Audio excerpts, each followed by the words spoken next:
Ni Athena, meron po siyang cerebral palsy, global developmental delay.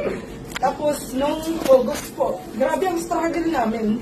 Actually, marami nang nagsabi, pati pastor po, sinabihan na ako na, ihanda mo na yung sarili mo. August, September, October, 7 doctors po.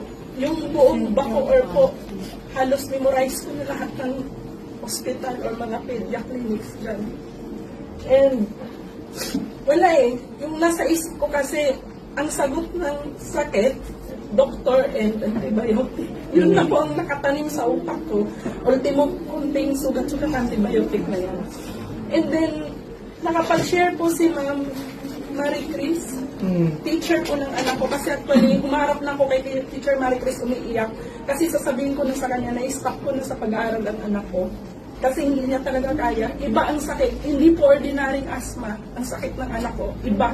Bukod sa may cerebral palsy siya, global developmental delay, yung asthma po niya is nangingitim yung kuko pag ina-atake. Hirap po siyang puminga at ang oxygen level niya po ay 56 na lang. Oh.